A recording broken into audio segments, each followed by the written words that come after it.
ভাইরা আমার বন্ধুরা, এবার মনোযোগ সহকারে শুনুন। একজন বান্দা ঈমান আনলে তাকে বলা হয় মুমিন। কি বলা হয়? আওয়াজ দিয়ে বলুন, ঈমান আনলে তাকে কি বলা হয়? ঈমান আনলে বলা হয় মুমিন। মুমিন যখন ইবাদত করে তখন তাকে বলা হয় মুসলিম। কি বলা হয়? মুমিন যখন ইবাদত করবে তাকে বলা হবে মুসলিম। আর ওই মুসলিম যখন ইবাদত করবে ইখলাসের সাথে তখন তাকে বলা হবে মুহসিন। বলুন না সুবহানাল্লাহ। ইবাদত যখন ইখলাসের সাথে হবে তখন তিনি হবে মুহসিন। ভাইরা আমার বন্ধুরা, এবার মুহসিনের মর্যাদা কি? কিয়ামতের ময়দানে, হাসরের ময়দানে মুহসিন হয়ে যে উঠবে বিনা আযাব ও বিনা হিসাবে, ফারজানসে আল্লাহ রাব্বুল আলামিনের জান্নাতে চলে যাবে। বলুন না সুবহানাল্লাহ। তাই না? আমরা বিনা আযাব ও বিনা হিসাবে ফারজানসে আল্লাহর জান্নাতে যেতে চাই কি চাই না? কথা বলুন, যেতে চাই কি চাই না? আল্লাহর ইবাদত বন্দেগী তাহলে আমাদের করতে হবে কি হবে না? ইবাদত বন্দেগী করতে হবে কিভাবে? ঈমানের সাথে, ঠিক কি না? এবং সেই ইবাদতটা হতে হবে ইখলাসের সাথে। ঈমানের সাথে ইবাদত, ভাইরা আমার বন্ধুরা, নিবা তারপর ইবাদতটা হতে হবে ইখলাসের সাথে। ইখলাসের সাথে যখন ইবাদত হবে তখন আমি আপনি হতে পারবো মুহসিন। বলুন না সুবহানাল্লাহ। আল্লাহুম্মা সাল্লি আলা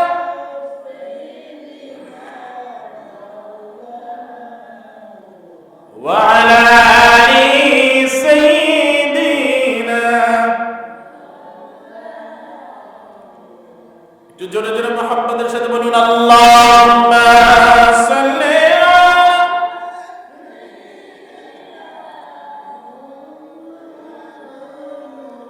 ওয়া আলা আলি সাইয়্যিদিনা।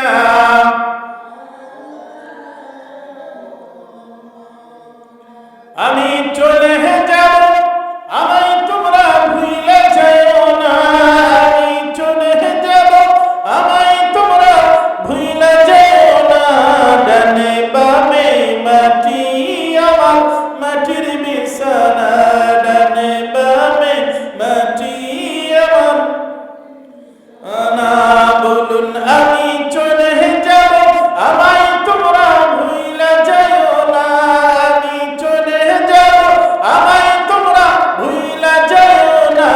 ডানে বামে মাটি আমার, মাটির বিছানা। ডানে বামে মাটি আমার।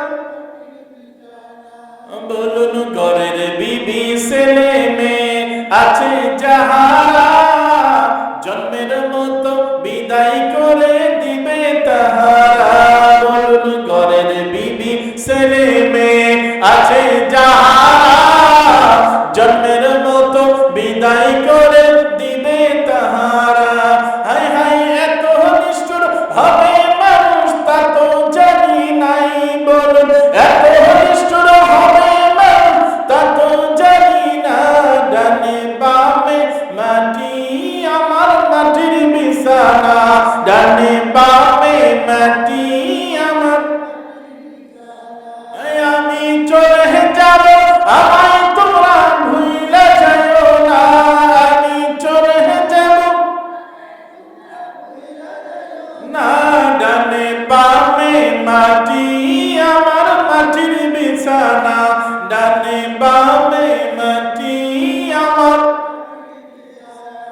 বলুন, ঘরের টাকা পয়সা বাড়ি গাড়ি যাহা করেছি, সব কিছু ফালায়া আমি একা যাইতেছি। বলুন, টাকা পয়সা বাড়ি গাড়ি যাহা করেছি, সব কিছু ফালায়া আমি একা যাইতেছি।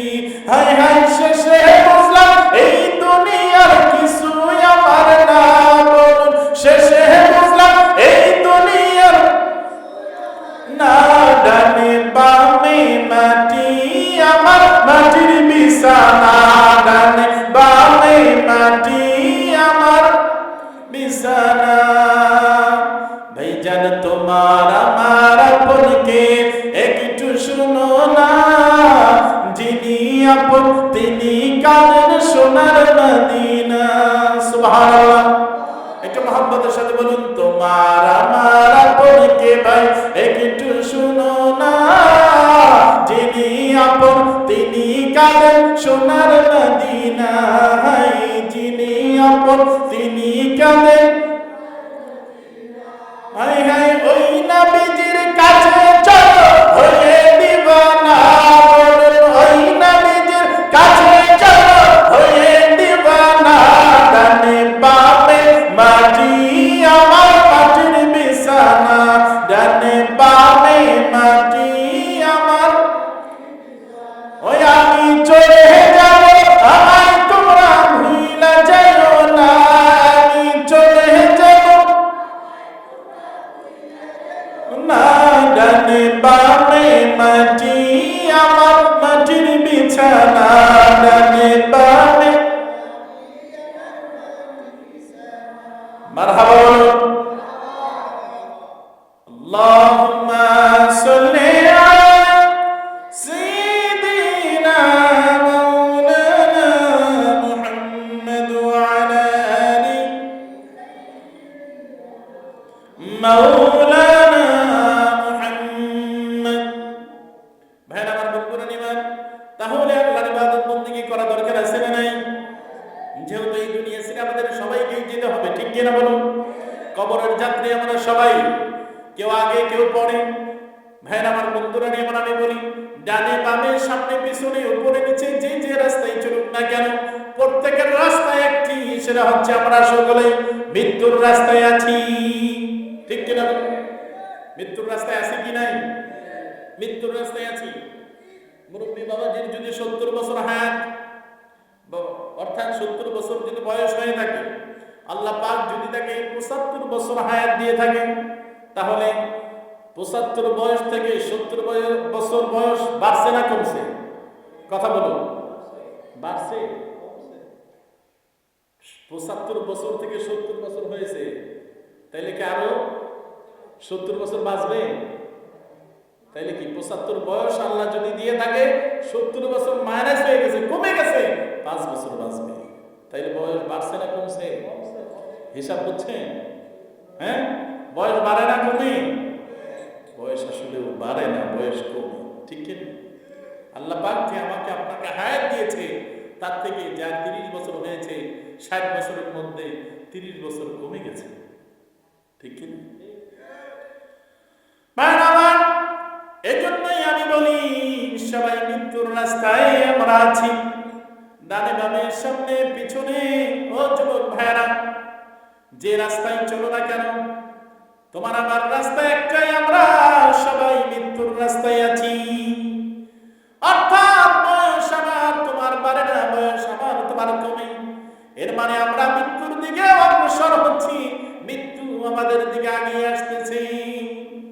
জানি না কার কখন কোথায় মৃত্যু হয়। ভাইরা আমার বন্ধুরা নেবেন, কখন জানি ইসরায়েল এসে আমার তোমার প্রাণ পাখিটা নিয়ে চলে যা। কোথায় তোমার কবর হবে, কোথায় হবে তোমার মৃত্যু, তুমি আমি কেউই জানি না।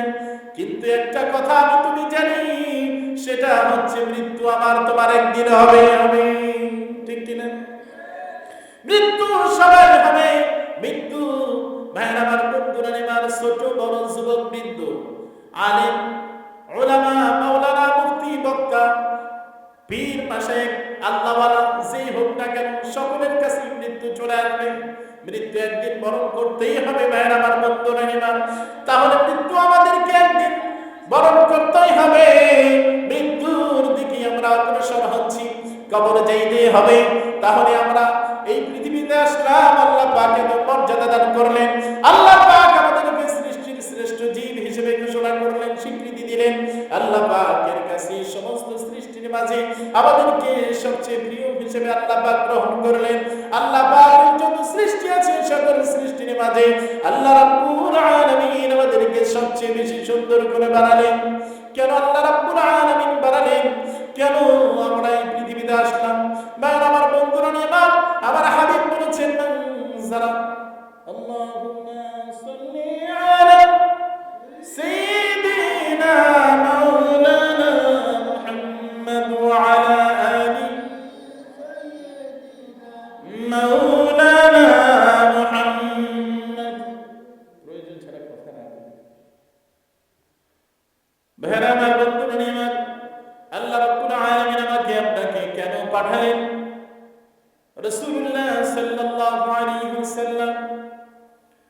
ইরশাদ করেছেন এই দুনিয়াটা আমার আপনার জন্য হচ্ছে শস্য ক্ষেত্র, ঠিক কিনা বলুন?